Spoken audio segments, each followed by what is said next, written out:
po wala silang ginagawa para sa ganun ay ma-resolve ba natin ang problema ito.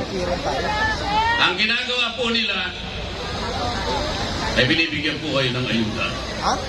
Marami pong ayuda yan. May AX, may AKAP, may TUPAD, may MAEP, at kung ano-ano pa. Ang halaga po niyan ay halos kulang-kulang sa 2 bilyong piso. Ngunit, ang dapat na nabibigyan po dyan, hindi bababa sa bilang na 27 million na mahihirap na Pilipino. Hindi po ganun ang nangyayari. Sino po sa inyo ngayon, sa karamihan natin ngayon, ang nakatatanggap na regular ng ayuda? Sino po?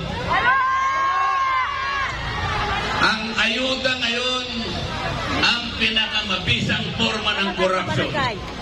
Hindi po napupunta sa halos 27 million na mahirap na Pilipino. Napupunta po sa bulsa ng ilan. Tama! Kaya po sinasabi ko dahil pati nga presyo ng kuryente. Mura ba ang presyo ng kuryente ngayon? Hindi! Tumaas! Sinasabi ko po sa mga kasama ko ngayon, kung kami po ay mapupunta lahat sa Senado, iisa lang po ang gagawin namin. Ito yung kauna-unahan. Ang sabi ko po sa kanila, at alam ko naman pumayag silang lahat, lahat po ng kumukonsumo na pamilya na 2,000 pababa, ililibre na po natin yun. Bakit po? Kapag ginawa natin yan, ang mabibiyaya ang 27 million Pilipino. Yes! Walang Gusto korupsyon sa namin yan! yung pupunta sa inyo. Yes! Walang makakapagpasig. Gusto namin yan, Senador Marcoleta! Akala mo, sa kanila galing yung perang pinamimigay sa inyo. Hindi mo totoo.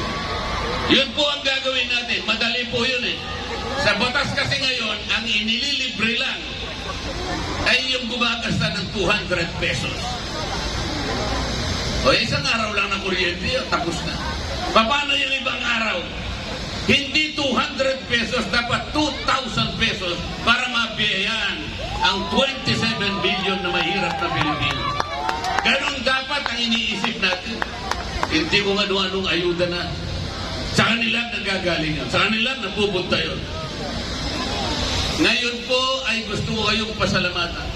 Sa kahuli-huli ang pagkakataon na nagkati po ng PDP laban.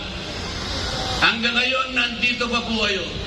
Hindi nyo kami iniwanan. Hindi kayo bumitaw. Ito po ang kailangan natin, ipagsigawan natin sa kanilang lahat. Hindi na kayo